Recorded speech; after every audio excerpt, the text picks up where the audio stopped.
Space, the final frontier. Aye?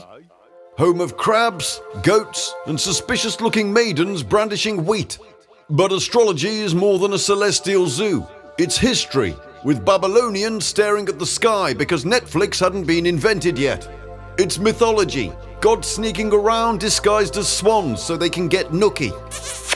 It's psychology, Carl Jung insisting that your unconscious has a star chart, and he probably wants to talk about it. Tell me about your inner crab. So grab your telescope, your horoscope, and possibly your stethoscope, because the cosmos is about to get weird.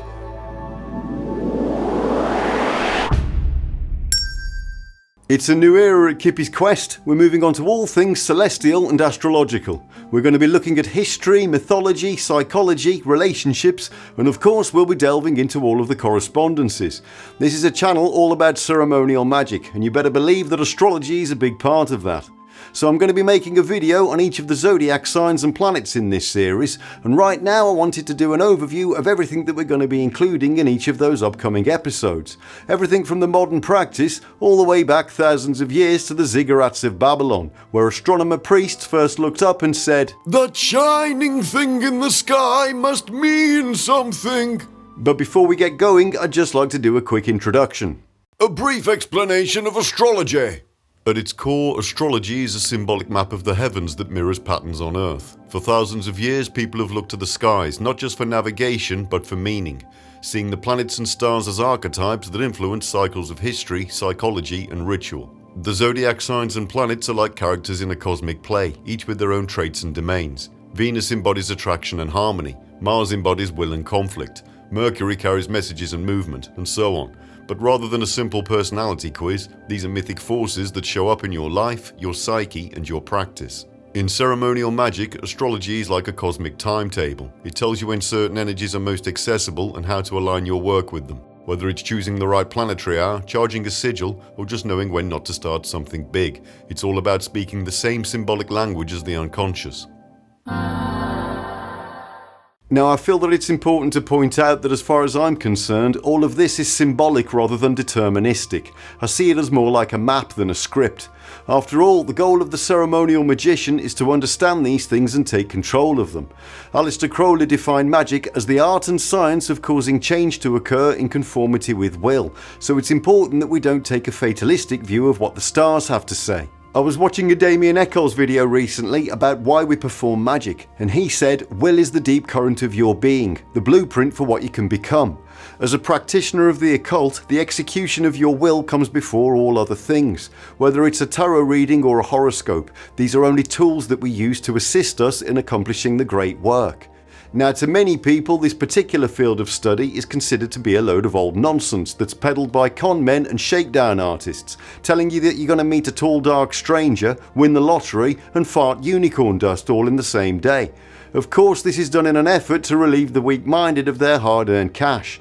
To those people, I would like to point out that spirituality does not have a monopoly on charlatans and fraudsters. They exist in pretty much every aspect of modern life. A quick search on Wikipedia will bring up a huge list of misconduct incidents in the field of science.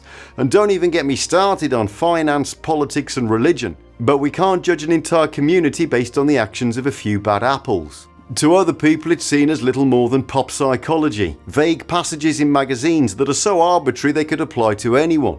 As such, people have asked me how I, Kippy, someone who's talked at great length about how I like to take a rational approach to the occult, can possibly be drawn to something that people use to justify their personality flaws and bad dating decisions. Sorry I ghosted you, I'm a Gemini. The truth is that in the world of ritual magic, the zodiac isn't about reading your horoscope in the newspaper to see what colour underpants you should wear today. It's structure, kinda like cosmic scaffolding. The 12 signs are keys that unlock the energies of the elements, the planets, and even the Kabbalistic tree of life. If you've read anything from the Golden Dawn, including our dear friend Crowley, you'll notice that astrology is mentioned pretty much everywhere. It's embedded in rituals, correspondences, tarot, Enochian magic, planetary hours, and a whole lot more besides. Yet more people will point out that astrology doesn't stand up to scientific scrutiny, that when we attempt to quantify any results, they come out no better than chance. Well, I'm afraid to say that if those are the kind of results you're looking for, then you will always come up short. One of my favourite authors, Robert Rankin, once said something along the lines of, "The occult will not whistle a tune for you in a laboratory, because that's not how it works." One of the primary goals of the ceremonial magician is to unite the conscious mind with the unconscious, and if you're going to do that, then you need to speak to it in a language that it understands. The unconscious isn't interested in facts and figures, and it's your unconscious that shapes your reality. It does that through symbols and archetypes. This series is all about getting to grips with the astrological archetypes, not so you can pick the lottery numbers, but so you can understand how these symbols shape the entire magical worldview. Whether you're building a ritual, reading a tarot spread, or crafting a talisman, you're working with astrological forces, consciously or not. And the more fluently you speak that language, the more precisely you can align your workings with the great cosmic pulsating multidimensional crystal disco ball. But to speak the language, we need to learn the alphabet, and that means starting, as all good quests do, at the very beginning. Not your beginning or my beginning, but the beginning of astrology itself. Great, I can't wait to get started. You're not coming. What? Why not? We're doing astrology now. Planets, houses, it's sophisticated. You're not involved. So what's going to happen to me then? I was going to take you to the woods and set you free. Set me free? What am I going to survive on?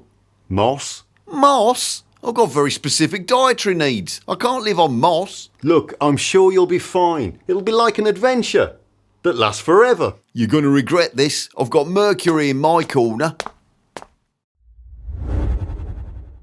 The history of astrology. The year is 1800 BC, long before the invention of iPhones, smart fridges, and crap live-action remakes. The place, Babylon. A city of ziggurats, incense, and bored high priests with no TikTok to keep them busy. But what they did have was an enormous star-speckled night sky, and a whole lot of time to stare at it. And if you keep staring upwards for long enough, you start noticing patterns. The moon waxes and wanes, planets wander across the sky like drunken gods. Eclipses happen, people panic, and someone inevitably blames Mercury. Over time, all this sky watching turned into a system, a cosmic feedback loop where the heavens reflected the fate of the Earth. Enter the glorious bureaucratic madness of Babylonian astrology. So astrology as we know it kicked off in ancient Babylonia, not with horoscopes or star signs, but with state-sponsored sky watching. This wasn't about finding your soulmate, this was government-grade divination, used to predict things like floods, famines, and who was about to annoy the gods. Now those early stargazers took it very seriously. By the 16th century BC, they compiled a whopping 7,000 celestial omens across 70 clay tablets in a reference work called Enuma Anu Enlil. Enlil? Anyway, think of it as the original big book of bad vibes. Long before astrology included things like birth charts and personality types, it was all about cities, nations, and especially rulers.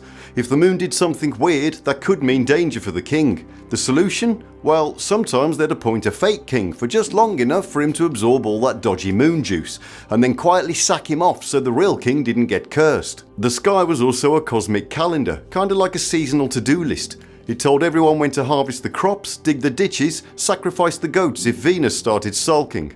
Over time, the Babylonian astrologers got really clever. Their maths improved to the point where they could predict planetary movements with surprising accuracy. Despite all the magic and ritual, their astrology actually had quite a scientific approach. It was rule-based, data-driven, and its main function was to keep the kingdom running smoothly. Fast forward to Hellenistic Egypt, where embroidered robes are all the rave, the libraries are on fire, and looking to the stars for answers is seriously starting to catch on. This is where Hermetic astrology starts to emerge, a fusion of Greek philosophy, Egyptian theology, and a sprinkling of leftover Babylonian stardust, all stirred together in the mystical melting pot of Alexandria. Now, Hermes wasn't just destined to become the name of a crap UK delivery service that was doomed to failure. The Hermetic tradition is named after Hermes Trismegistus, part Greek god, part Egyptian sage, and one hell of a branding strategy. He's credited with teaching the secrets of the cosmos and how they connect to the soul. And speaking of cosmic connections, we've also got Hipparchus of Nicaea, Greek astronomer, trigonometry enthusiast, and the man who decided the zodiac should start at the spring equinox. Thanks to him, we have the tropical zodiac, and thanks to Earth's wobbly axis, it no longer lines up with the constellations, but that's a story we'll come back to later, preferably with a stiff drink and a diagram. Now, while Alexandria was busy melting gods, symbols and philosophical hot takes into Hermetic gold, Rome was having its own astrological awakening, and along came a man with a scroll and a dream, Marcus Manilius. There isn't a painting of Manilius anywhere, so this is just a picture of what he may well have looked like. Writing sometime around 30 to 40 CE, Manilius gave us Astronomica, the earliest surviving textbook on astrology. And because Rome never misses a chance to make things extra, he wrote the whole thing as a 5-book poem. Manilius was trying to bring cosmic authority to astrology. His universe was fatalistic, orderly, and ruled by a kind of divine clockwork.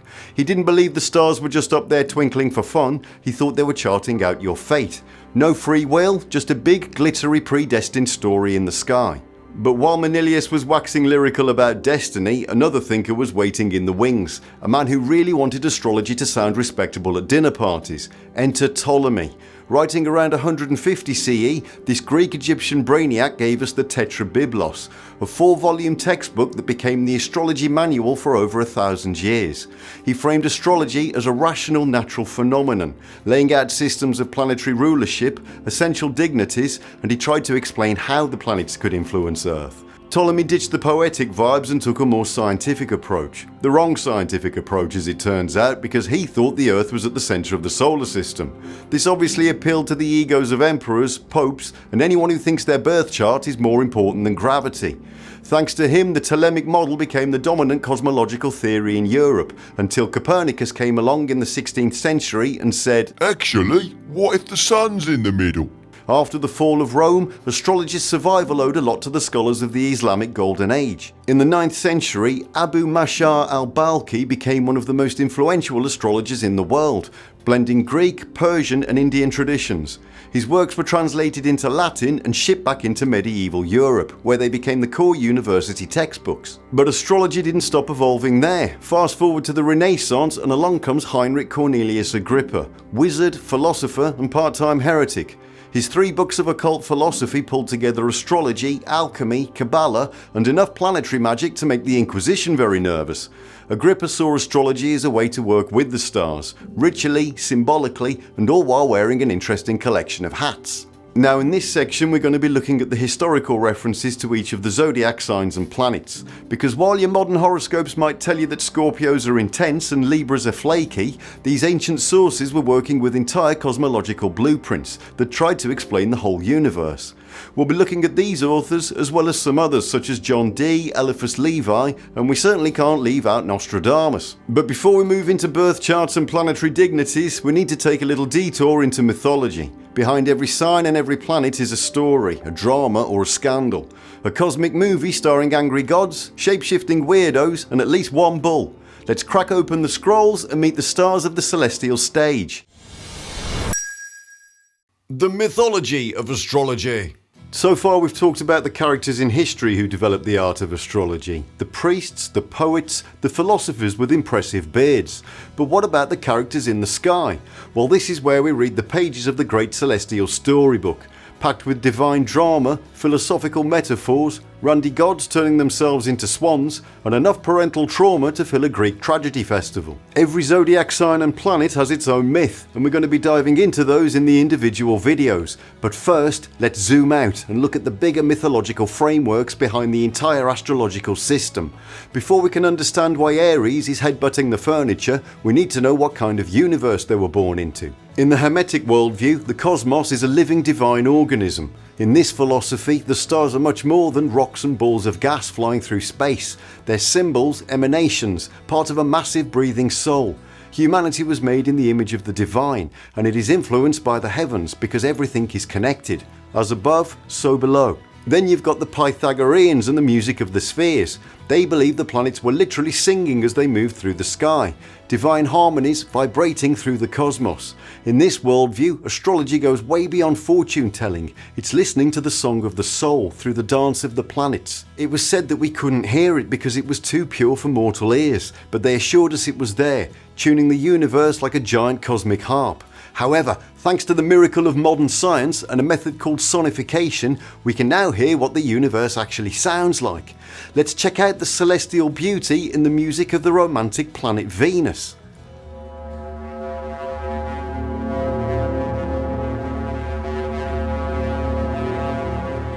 Yeah, I don't think that'll be going on the erection selection playlist anytime soon. Next up, we've got the spirit's descent through the planetary spheres. Now, if that sounds like it isn't a million miles away from the Kabbalistic tree of life, that's because it isn't, but we're going to get to that later. This was an idea put forward by 5th century Roman Macrobius Ambrosius Theodosius.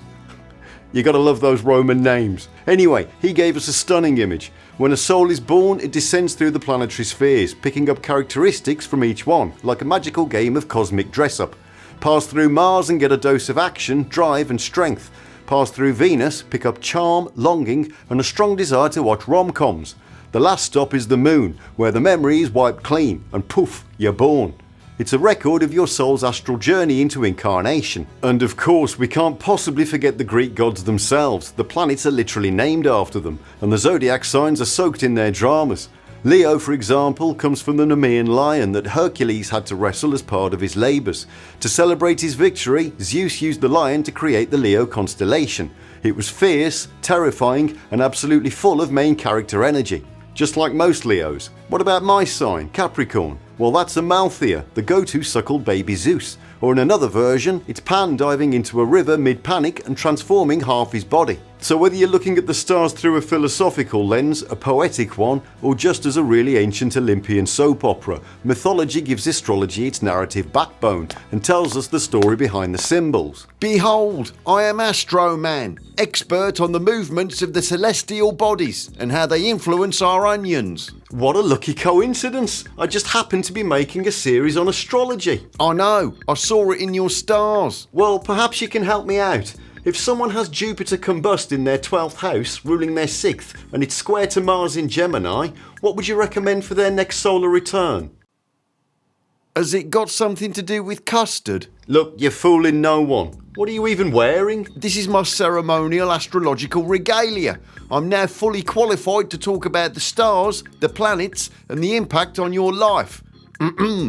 Mercury in retrograde is no excuse for your text messages, Sharon. You've glued macaroni to your dressing gown and written Astroman on your forehead in eyeliner. It's sigil magic. It's backwards. Oh, right, that explains a lot. Look, you're still not in this series. Fine, but you'll be begging for Astroman when Taurus enters Uranus. Ooh. The psychology of astrology. So far we've looked at the history, the myths and the cosmic machinery behind astrology, but there is another layer, one that moves from the outer cosmos to the inner world.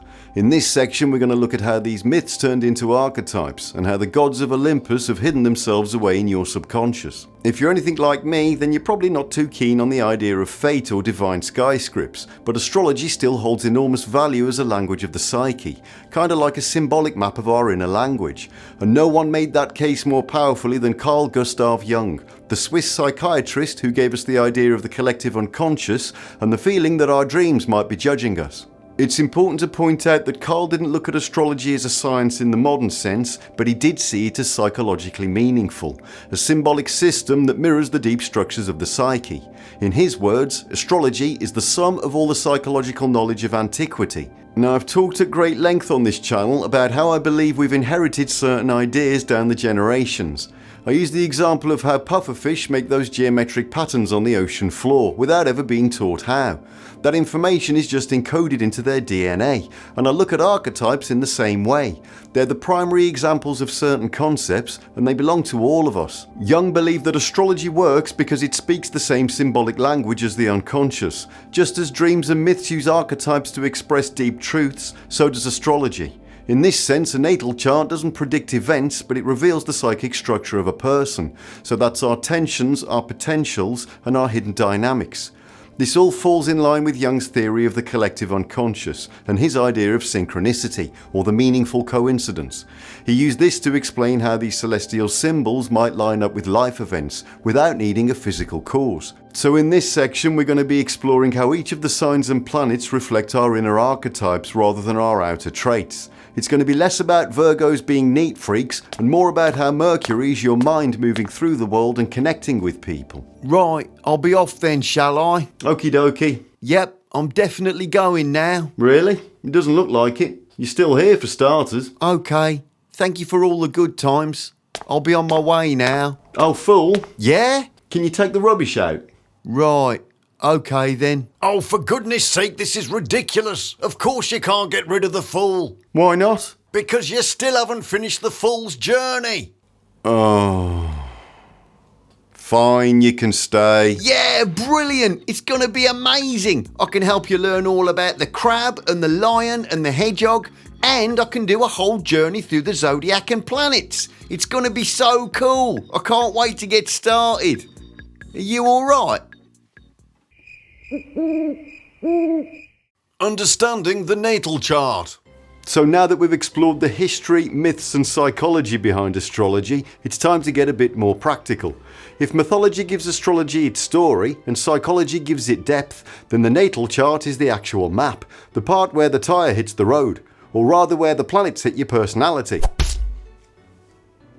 In this section, we're going to look at what all those strange circles, symbols and zigzag lines actually mean. So that includes planetary dignities, the ascendant, the descendant, the mid-heaven and the imam coeli. If you don't know what any of that means, neither did I until recently, so we're learning together. We're also going to look at what the different houses represent and how the planets function in different signs. Now, I'm not going to get into too much detail here because everybody's chart is different, so it'd be impossible to cover all the bases. But I am very interested in the way the signs and the planets and the houses all interact with each other. Just a quick note on some of the terminology we're using here. What many people refer to as a star sign is actually your sun sign, because it's the sign that the sun occupied at the time of your birth. As such, I'm going to refer to star signs as sun signs just to avoid any confusion. I know some pedantic people will say, But actually, the sun is a star. I know, but it's our star, and I think that kind of makes it a bit more special than all the others. Proxima Centauri is the closest star to the Earth, and it's about 25 trillion miles away, so you're going to have a hard time getting a suntan from it. Now, I'm not going to explain how to put a natal chart together because I haven't got the foggiest idea. Luckily, we live in the age of the internet, where you can get one for free. I got mine from a site called cafeastrology.com, and while I always try to approach these things with a healthy amount of skepticism, I've got to say it's pretty bang on for the most part. I'll put a link in the description so you can get your own. Before you get going, you're going to need 3 things, starting with your date of birth. That should be easy enough. I think most people know when their birthday is. You're also going to need to know where you were born. Again, I think most people tend to know which city they were born in. The next one is a bit more touchy. You need to know what time you were born, as precisely as possible. Now, if you're in the US, as most of my audience is, and you've still got the long form copy of your birth certificate, then it should be on there. If you're in the UK, then you're out of luck because they don't put it on there, or at least they didn't put it on mine. But you should be able to find it by contacting the hospital you were born in. If that doesn't work, then it's time to ring your mom and hope that the miraculous experience of giving birth to you hasn't clouded her memory of what time it happened. I was born slap bang in the middle of Christmas Day, so my poor mother remembers all too well the nurses bringing out the turkey with all the trimmings. If that doesn't work, then you could try asking your dad, your aunts and uncles, your older brothers and sisters if you've got them. And be prepared for any smart-ass comments like, Why don't you just ask the stars? yeah, thanks for that. Anyway, seeing as the fool is sticking around, he can make himself useful by volunteering to get his own chart done. Is it gonna hurt? Unfortunately not. However, we do need to know when you were born, so perhaps you could ask your mum. I'm not in touch with my mother. She popped out for a bottle of milk and never came home. Oh mate, I'm sorry to hear that. It's okay. I hadn't been born yet. Right. Okay, forget about that. The Fool and Monty were both painted by my wonderful artist friend Andy Meenock, who does all kinds of amazing artwork from caricatures to comic book stuff. You can check out andymeenock.com if you're interested. Now, Andy emailed me the PMG image of the Fool on Saturday the 14th of May 2022 at precisely 3:43 PM. Now, I happened to be working in Devon at the time in a place called Tavistock, and that's where I was when I opened the email and gazed upon the Fool for the very first time. So we've got a date, a place and a precise time of birth. Let's check out his chart and see what this natal astrology is all about. The Fool's Birth Chart. A natal chart is essentially a snapshot of the sky and the positions of the planets at the time and place of your birth. The Fool was born in Tavistock at precisely 3:43 PM on the 14th of May 2022, so straight off the bat we know that his sun sign is Taurus. Steady, sometimes stubborn, but quite sensual. I whisper sweet nothings to my potted plants. The chart is divided into 12 houses, each ruling a different area of life. As a quick overview, the first house is self and identity, the second is money and possessions, the third house is communication and language, the fourth is home and roots, the fifth house is romance and creativity, the sixth is work and health, the seventh house is relationships and partners, the eighth house is sex and death.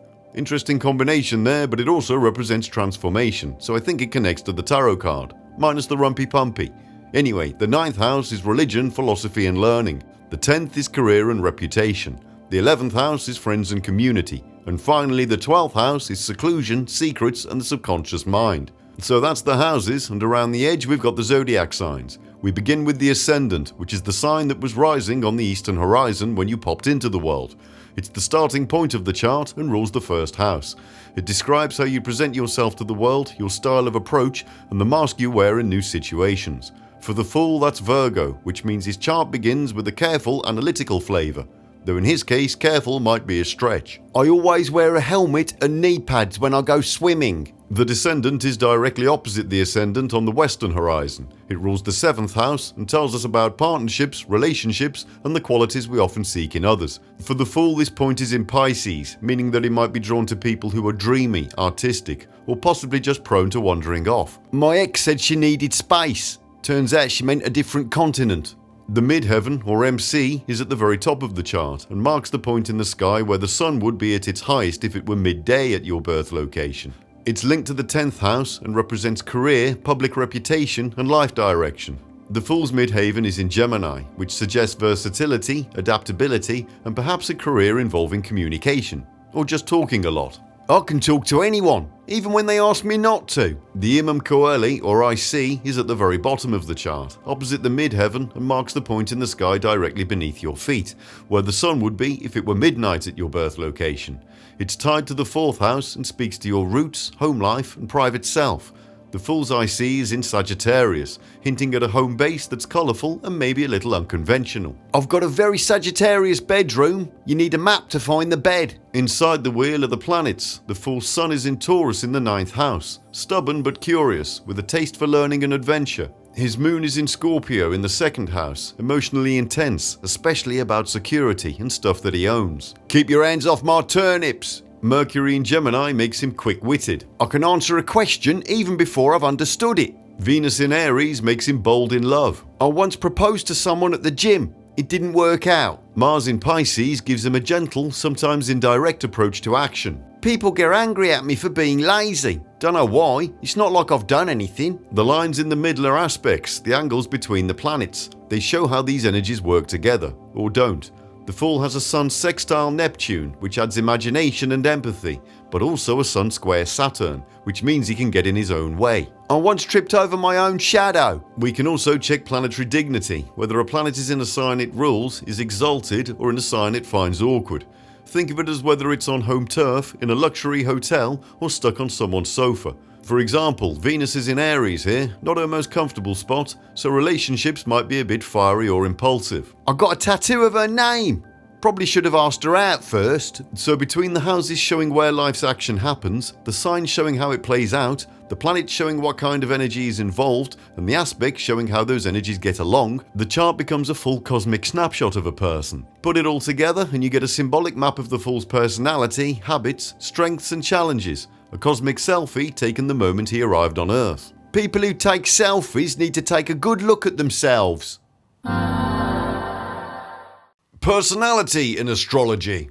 Here be the personality section. When astrologers talk about the personality of a zodiac sign, they're referring to certain traits that come from a mixture of symbolic building blocks that have been developed over thousands of years. To start us off, each sign has a polarity, sometimes called masculine and feminine, positive and negative, or yin and yang. Now when I say positive and negative, I'm not referring to good and bad. Positive just means active and negative means receptive, so polarity is about how the sign directs its energy. Positive or yang signs, which are Aries, Gemini, Leo, Libra, Sagittarius and Aquarius, are considered to be quite outward focused, expressive and active. Negative or yin signs, so that's Taurus, Cancer, Virgo, Scorpio, Capricorn and Pisces, are seen as more inward focused, receptive and reflective. Next we've got the element of each sign, and this really ties in with the 4 suits of the tarot. We've obviously got fire, earth, air and water, and this sets the overall tone of the sign. Fiery signs being energetic and assertive, earth signs more grounded and practical, air signs are thought of as more intellectual and social, and water signs being emotional and intuitive. Next up we've got the modality of each sign, so that's cardinal, fixed or mutable. This describes how the sign moves through the world. Cardinal signs like to start things, fixed signs like to stabilize them, and mutable signs like to adapt and change. Next up comes the ruling planet. The planet that traditionally rules the sign gives it some extra flavour. Mars gives drive, Venus gives charm, Mercury gives wit, Saturn gives discipline, and so on. Finally, we've got the symbolic and mythical associations. So that's the symbol, the myths, and the historical references in astrology that add extra depth. For example, Leo's link to the lion brings courage and pride, while Pisces fish brings themes of compassion and tranquility. When you put all these together, you get a distinct character profile for each sign. Change the polarity, element, modality or ruling planet and you get a totally different vibe. Now once we've built up a personality profile of a sign, we can start to see the strengths and weaknesses that go with it. And because this is Kippy's quest, we're not going to sugarcoat it or pretend that every sign is perfect. Nope, each sign gets a little good news, bad news treatment. The good news is the best version of those traits, what makes the sign shine, what people love about it, and where it really excels. The bad news is what happens when those same traits go too far. The stubbornness that becomes pig-headedness, the confidence that turns into arrogance, or the flexibility that becomes flaky. In astrology, you can look at your strengths and weaknesses as two sides of the same cosmic coin. So, with the polarity, element, modality, ruling planet, and a sprinkle of myth and symbolism, we've got the recipe for each sign's personality. Add in our good news, bad news breakdown, and you get a pretty good sense of what makes each sign tick. And perhaps even talk. Of course, personality is just one piece of the puzzle. Astrology doesn't just talk about who you are, it also has plenty to say about who you love, how you work, how you stay healthy, and even how you handle your bank account, which is exactly where we're heading next, along with some very big disclaimers. Romance in astrology. It's love o'clock here at Kippy's Quest, and it's time to find out how those sun signs get along. But just before we dive in, I am not a relationship counsellor. Anyone who knows me will agree with that faster than you can say, it's not you, it's me. So please don't go ending your happy 20-year marriage because Kippy said your signs aren't compatible. Astrology is a guide, not a set of cosmic divorce papers. It's important that we remember sun sign compatibility is just one tiny part of the big bowl of astrological soup. The sun is one ingredient, but there are all the other planets, the houses they're in, and the aspects they make. And sometimes it's the clashing ingredients that make the tastiest soup. History is full of incompatible signs that last a lifetime, and it's also full of perfect matches that crash and burn faster than you can say prenuptial agreement. So if your signs don't match up on paper, it doesn't mean your relationship's doomed. It just means you might have different styles, strengths, and challenges to work with. And hey, sometimes those differences are exactly what keep things interesting. Anyway, with that said, this is the bit where we're going to talk about how those sun signs get along with each other, and we're going to be doing that with our very own Zodiac dating game show. We'll have our main sign in the hot seat and 3 mystery contestants behind the screen, each one representing a different sign of the Zodiac. At the end, we'll see who gets picked. A bit like the dating game, but for mythical archetypes. We're calling it star-crossed because sometimes love is written in the stars, and sometimes it's just written in biro on the back of your hand. Then for the other 8 signs that didn't make the game show, we're going to do a lightning round of Star-Crossed Tinder edition, so we can see which way our zodiac signs are swiping. So whether it's a perfect cosmic match or a complete astrological disaster, you get to see the good, the bad, and the frankly absurd parts of zodiac romance. Health and well-being in astrology.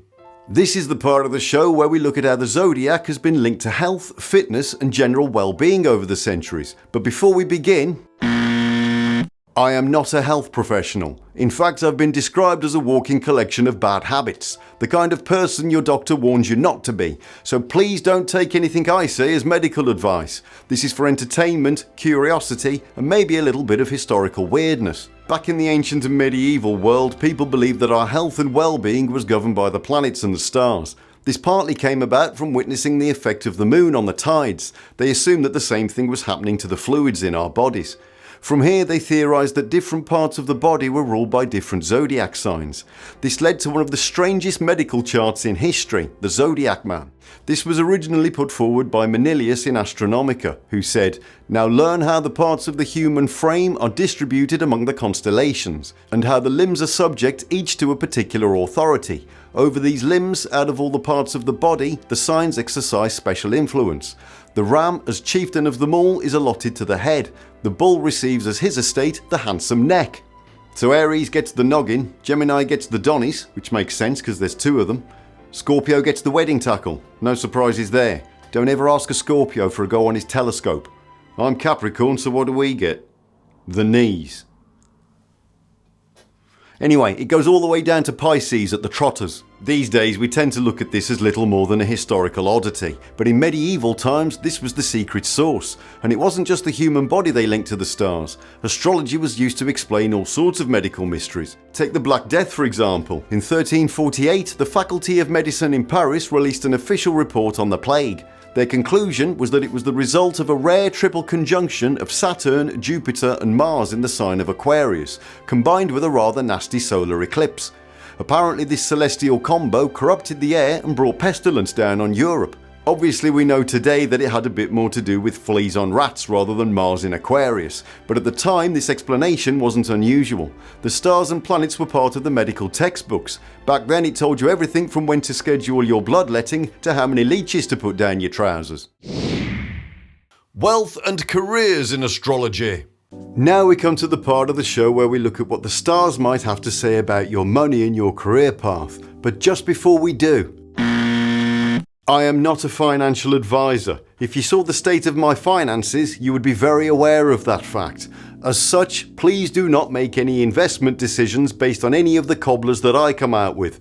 I don't want anyone saying they sank their life savings into turd coin and now they're sleeping on a park bench. That said, astrology has been tied to wealth and career choices for centuries. Back in the day, kings and merchants would consult astrologers to pick the luckiest time to launch a business, start a trade expedition, or even raise taxes, because nothing softens a tax bill like a waxing moon in Taurus. Now there are some statistics linking certain signs to certain career paths. For example, did you know that there are more billionaire Libras than any other sign? Make of that what you will, but again this all comes down to the different aspects of the sign. Aries are considered to be good at competitive sports. Leos apparently make good actors. Pisceans are thought to excel as artists. So in this section we're going to take a look at what your sign says about your working life, your earning potential and your odds of retiring to your own private island. Or in my case maybe a small shed with a nice view.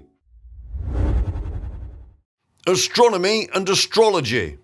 Now I know what you're thinking, astronomy and astrology mixed together like vinegar and contact lenses, but let's not forget that these zodiac signs are actual constellations.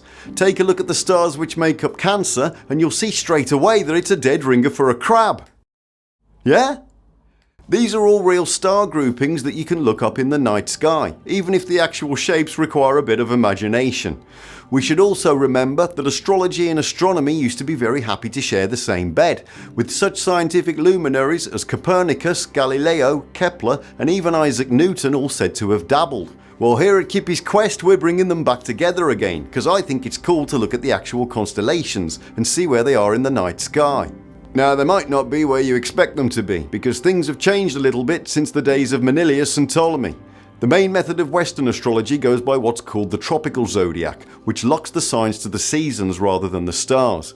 2000 years ago that was actually correct, and the sun did rise in Aries, with the system and the sky both lining up nicely with each other.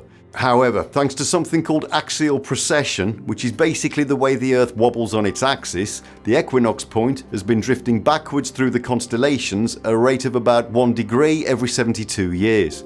These days the March equinox point is actually in Pisces and it's slowly working its way towards Aquarius. The good news is that one day it'll return to its original position and everything will be perfectly in line again. The bad news is that you'll need to be quite patient because it's going to take about another 24,000 years. As a result of this cosmic discrepancy, a whole new method was invented called sidereal astrology, which is based on the current positions of the constellations as they appear now. That means that most people's zodiac signs will be different in this system, and this is actually the method that was used by the Hermetic Order of the Golden Dawn. Recently I ordered the book The Astrology of the Golden Dawn, and being the occult nerd that I am, I was very excited when it turned up. Here it is. The funny thing is that astrology is mentioned throughout the Golden Dawn system, but when it came to actually talking about the subject itself, they didn't really have that much to say. Regardless, it's a case of quality over quantity here, and it does explain all about how they approached it in a very concise manner. In any case, we're going to stick with the tropical method here because that's the one that everyone knows, and I'm not going to sit here and try and convince people that they're actually a Taurus rather than a Gemini. I've got enough chaos in my life. Suffice it to say that this is the bit where we're going to look at the actual stars and see what they're up to. Correspondence Corner! Yes, we're bringing it back for this series. Regular viewers will know that we haven't done Correspondence Corner since the earliest videos working through the major arcana of the tarot. And speaking of tarot, there is a huge connection between astrology and the cards. Every zodiac sign has got 3 minor arcana cards, 2 court cards, a page, an ace, and a major arcana card. So that's a total of 8 tarot cards for each zodiac sign. Now you don't get all of those, you actually only get 5. The minor and court card that you get will depend on when your birthday is, so we'll be going over that in the individual videos. Next up we've got the Kabbalistic Tree of Life. Now this ties in with the Hebrew alphabet and the tarot. In the Hebrew alphabet there are 12 simple letters that correspond to 12 of the parts between the Sephirot, 12 of the tarot trumps, and the 12 zodiac signs. There are also 7 double letters that correspond to another 7 parts, another 7 trumps, and the 7 classical planets. Finally, we've got the 3 mother letters, which correspond to the last 3 parts, last 3 trumps, and 3 of the elements. We'll be looking at each of those as we work our way through each sign. We've also got our corresponding herbs. Now we went through those when we did the tarot, so we know there's going to be 8 herbs for every sign. What better way to bring those herbs together than by putting them into a delicious zodiac meal? Our resident chef will be cooking up the perfect feast to go with your sun sign. Finally, we're going to talk about the corresponding gemstones for each sign. For thousands of years, people have linked certain gemstones with the signs of the zodiac. The idea is that each stone carries the same kind of energy as its sign, boosting its strengths, balancing its weaknesses, and sometimes offering a bit of protection. For example, fiery Aries has long been linked with bloodstone, said to bring courage and vitality. Gentle intuitive Cancer is often associated with moonstone, which is thought to enhance emotional balance and intuition. We're doing this section in association with otterspirit.com, who make handcrafted gemstone bracelets, necklaces and rings. Each bracelet is designed to match your zodiac sign, using stones that have been associated with its qualities for centuries. They make a great way to keep your sign's energy close, or just to add something beautiful to your everyday look. You can check out the full range at otterspirit.com, and Kippy's Quest viewers can get a 20% discount with the code KIPPY20 at checkout. I'll put a link in the description. The Fool's Journey Through the Zodiac. Yes, the Fool has convinced me to send him on another journey. Now, if you're still waiting for parts 4 and 5 of the Tarot journey, don't worry, I'm still working on those. They just take a really long time. However, for this series, our resident foolish person will be journeying through the zodiac signs and the planets. Now, we know that he's a Taurus because we've done his birth chart, so we're going to be seeing how he's affected by each of the signs that he meets. After each episode, we'll be charting his progress on the buttocks of destiny. As we can see, we have a happy cheek and a sad cheek. The arrow will point to wherever the Fool's mood happens to be after each encounter. So as we're at the beginning, we can see that it's slap bang in the middle and pointing straight up the cleft. This represents a neutral mental state. So with his spirit balanced squarely in the arse crack of fate, it's time to send the Fool off into the zodiac, one sign at a time, and see whether he ends up smiling, sulking, or in need of a really good wash. Kippy's Quest. Kippy's Quest. And that, dear stargazers, brings us to the end of our astrological grand tour, or at least the orientation session. We've peeked into history's dusty scrolls, wrestled with mythic lions, and poked around the Fool's birth chart. From here on out, we're diving headfirst into the signs and planets one by one. Each episode will meet their myths, unlock their personality quirks, cook them a weirdly specific herbal dinner, and perhaps most importantly, see what they do to the Fool's mood. Will Aries light his fire? Will Virgo fertilise his root vegetables? Only time will tell. For now, I'm going to leave you with a quote from Astronomica by Marcus Manilius. He said, "It is my delight to traverse the very air and spend my life touring the boundless skies, learning of the constellations and the contrary motion of the planets. But this knowledge alone is not enough. A more fervent delight is it to know thoroughly the very heart of the mighty sky, to mark how it controls the birth of all living beings through its signs, and then tell thereof, with Apollo tuning my song." Thank you for joining us on our mystical journey through the stars. Click here to subscribe before Mercury goes retrograde and your Wi-Fi explodes. Until next time.